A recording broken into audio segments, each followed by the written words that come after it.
दोस्तों, बहुत समय पहले की बात है। एक छोटे से गांव में जहां सड़कें कच्ची थीं और बिजली की रोशनी रातों में कभी-कभी ही चमकती थी, वहां रहता था एक 18 साल का लड़का अर्जुन। गांव का नाम था रामपुर, जो चारों तरफ हरे भरे खेतों से घिरा हुआ था। सुबह-सुबह जब सूरज की पहली किरणें खेतों पर पड़ती, तो गांव के लोग अपने-अपने काम पर निकल पड़ते। कोई खेत जोतता, कोई बाजार जाता, लेकिन अर्जुन का जीवन इन सब से अलग था। उसके पिता रामलाल एक साइकिल मैकेनिक थे। उनकी छोटी सी दुकान गांव के चौराहे पर थी। एक पुराना सा टिन का शेड, जिसमें दीवारों पर टंगे हुए पुराने टायर, जंग लगी चेनें और बिखरे हुए स्पेयर पार्ट्स। दुकान के सामने एक पुराना नीम का पेड़ था, जिसकी छाया में पिता बैठकर साइकिलें ठीक करते। रामलाल दिन रात मेहनत करते, लेकिन कमाई इतनी कम कि घर का गुजारा मुश्किल से होता। कभी-कभी तो शाम को घर लौटते हुए उनके चेहरे पर थकान साफ दिखती, लेकिन वे हमेशा मुस्कुराते और कहते, बेटा, जीवन एक साइकिल की तरह है, पैडल मारते रहो, रुक गए तो गिर जाओगे। अर्जुन की माँ सरला घर संभालती थीं। वे गांव की महिलाओं के साथ मिलकर छोटे मोटे काम करती, जैसे खेतों में घास काटना या पड़ोसियों के घरों में मदद करना। लेकिन लगातार की मेहनत और गरीबी ने उन्हें बीमार कर दिया था। उनकी सांसें फूलती और डॉक्टर कहते,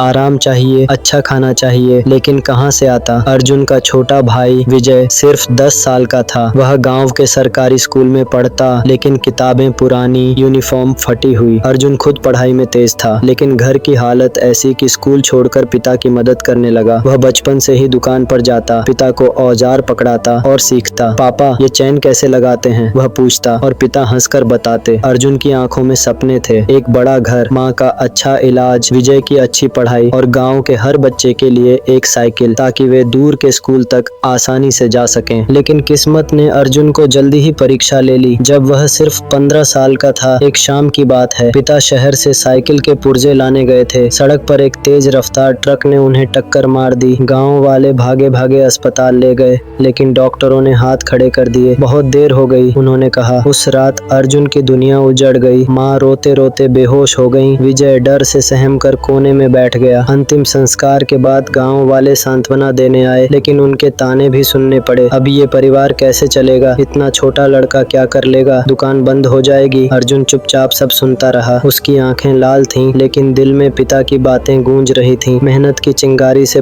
बड़ी आग जलाई जा सकती है। अगली सुबह सूरज निकला, लेकिन अर्जुन के घर में अंधेरा था। वह उठा, माँ को पानी दिया, विजय को गले लगाया और दुकान की ओर चल पड़ा। शेड के अंदर धूल भरी थी, औजार बिखरे पड़े थे। अर्जुन ने आंसू पोंछे, पिता की कुर्सी पर बैठा और काम शुरू कर दिया। हाथ कांप रहे थे, लेकिन उसने एक पुरानी साइकिल की मरम्मत की। पहला ग्राहक आया, एक किसान। बेटा, क्या ठीक कर पाओगे, उसने हिचकिचाते हुए पूछा।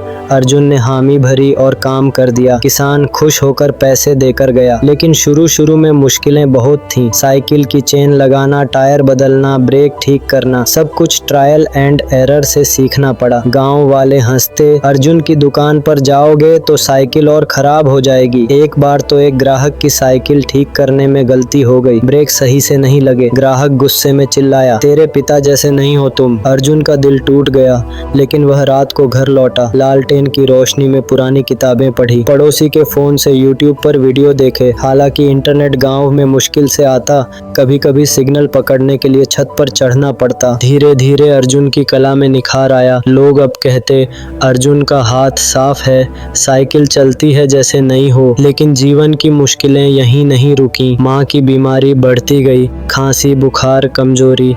दवाइयों के लिए पैसे चाहिए थे। अर्जुन दिन में दुकान चलाता, शाम को खेतों में छोटे मोटे काम करता, घास काटना, पानी ढोना। जेब में हमेशा खालीपन, लेकिन दिल में जुनून। रात को वह विजय को पढ़ाता, माँ की सेवा करता। एक रात माँ ने कहा, बेटा, तू इतना बोझ मत उठा, दुकान बेच दे, कहीं मजदूरी कर लेंगे। अर्जुन ने माँ का हाथ पकड़ा और कहा, माँ, पापा की दुकान मेरी जान है, मैं इसे बड़ा बनाऊंगा, बस थोड़ा सब्र करो। एक दिन दुकान पर बैठे हुए अर्जुन ने देखा कि गांव का एक बूढ़ा किसान अपनी पुरानी साइकिल फेंक रहा था। क्यों फेंक रहे हो चाचा? अर्जुन ने पूछा। अरे पुर्जे नहीं मिलते, अब क्या रखें, कबाड़ी को दे दूंगा, चाचा ने जवाब दिया। अर्जुन की आंखों में चमक आई। उसने सोचा क्यों न इन पुरानी साइकिलों को नया जीवन दिया जाए। उसने चाचा से साइकिल मांग ली और घर ले आया। रात भर जागकर उसने साइकिल साफ की, जंग हटाई, नए पुर्जे लगाए जो उसके पास थे। फिर उसने एक आइडिया सोचा। गांव में बिजली नहीं, रातें अंधेरी, क्यों न साइकिल में छोटा सा सोलर पैनल लगाया जाए। उसने अपनी छोटी सी बचत से शहर जाकर एक सस्ता सोलर पैनल खरीदा, उसे साइकिल की हेडलाइट से जोड़ा। अब दिन में सूरज की रोशनी से चार्ज होकर रात में लाइट जलती। अगली सुबह चाचा ने देखा तो हैरान रह गए। बेटा, ये तो जादू है, रात में साइकिल खुद रोशनी देगी। उन्होंने खुश होकर पैसे दिए और गांव भर में तारीफ की। यह छोटी सी सफलता अर्जुन की चिंगारी बन गई। वह अब गांव भर से पुरानी साइकिलें इकट्ठा करने लगा, उन्हें रंग बिरंगे डिजाइन देता, लड़कियों के लिए गुलाबी, बच्चों के लिए कार्टून वाले, सोलर लाइट्स लगाता और छोटी छोटी एक्सेसरीज जोड़ता जैसे बेल या सेफ्टी गार्ड। लोग अब दुकान पर आने लगे। अर्जुन, मेरी साइकिल को भी स्मार्ट बना दो। कमाई बढ़ने लगी, लेकिन चुनौतियां भी थीं। एक बार भारी बारिश हुई, शेड पुराना था, पानी अंदर आ गया, सारी साइकिलें भीग गईं, पुर्जे खराब हो गए। अर्जुन उदास हो गया, रोते हुए घर लौटा। माँ ने देखा तो कहा, बेटा, तूफान से डरकर चिंगारी बुझाने वाले कभी आग नहीं जला पाते, कल फिर से शुरू कर। अर्जुन ने हिम्मत की। उसने अपनी कमाई से एक मजबूत शेड बनवाया ताकि सामान सुरक्षित रहे।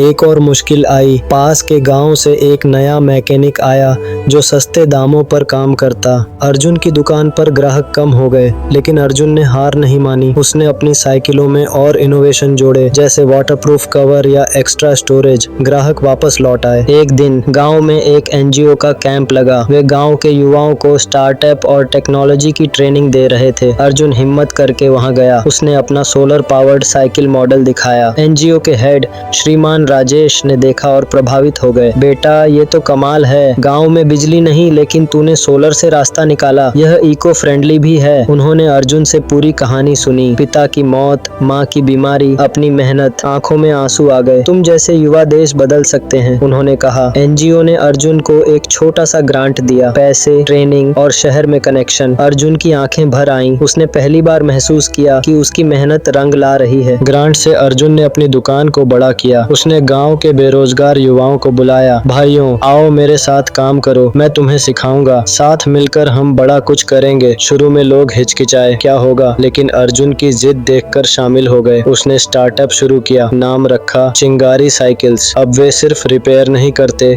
बल्कि नई डिजाइन वाली इको फ्रेंडली साइकिलें बनाते। सोलर लाइट्स, जीपीएस ट्रैकर, सस्ते वाले, बच्चों के लिए सेफ्टी फीचर्स और महिलाओं के लिए कंफर्ट सीट्स। अर्जुन ने शहर में जाकर सप्लायर्स से बात की, सस्ते रेट पर सामान लिया। साइकिलें गांव से शहरों तक बिकने लगी। एक स्कूल ने ऑर्डर दिया बच्चों के लिए 50 साइकिलें। अर्जुन की टीम दिन रात काम करती, कमाई बढ़ी। अर्जुन ने माँ का इलाज शहर के अच्छे अस्पताल में करवाया। माँ ठीक होने लगी। विजय अच्छे स्कूल में पढ़ने लगा। धीरे धीरे अर्जुन का नाम फैल गया। एक दिन एक न्यूज चैनल की टीम गांव आई। उन्होंने अर्जुन से इंटरव्यू लिया। एक गांव का लड़का जो साइकिल से स्टार्टअप की आग जला रहा है, हेडलाइन बना। गांव वाले अब गर्व से कहते, ये हमारा अर्जुन है, देखो टीवी पर आ रहा है। अर्जुन ने अपनी कमाई से गांव में एक छोटा सा वर्कशॉप बनवाया जहां युवा फ्री ट्रेनिंग ले सकते थे। वह कहता, मैंने पिता से सीखा कि मेहनत की चिंगारी कभी बुझनी नहीं चाहिए। आज मैंने साबित कर दिया कि छोटे गाँव से भी बड़ा बदलाव आ सकता है। हमारा स्टार्टअप न सिर्फ साइकिल बेचता है बल्कि सपने भी रफ्तार देता है। दोस्तों, अर्जुन की कहानी हमें सिखाती है कि जीवन में तूफान आएंगे, हादसे होंगे, ताने सुनने पड़ेंगे, लेकिन अगर दिल में जुनून और हाथों में मेहनत हो तो चिंगारी से आग जरूर जल सकती है। गरीबी मजबूरी हो सकती है, लेकिन हार मानना हमारी गलती। अगर आपके पास कोई छोटा सा हुनर है तो उसे बड़ा बनाने की ठान लो। परमात्मा उसी का साथ देता है जो खुद अपनी किस्मत लिखता है। अर्जुन ने साबित किया कि एक साइकिल मैकेनिक का बेटा भी स्टार्टअप का मालिक बन सकता है, गांव बदल सकता है। अगर यह कहानी आपको छू गई हो और प्रेरणा मिली हो तो वीडियो को लाइक कीजिए, चैनल AI मोटिवेशन TP को सब्सक्राइब कीजिए और कमेंट में लिखिए, मैं अपनी चिंगारी जलाऊंगा, ताकि यह वादा सिर्फ हमारे साथ नहीं बल्कि खुद से भी हो। धन्यवाद।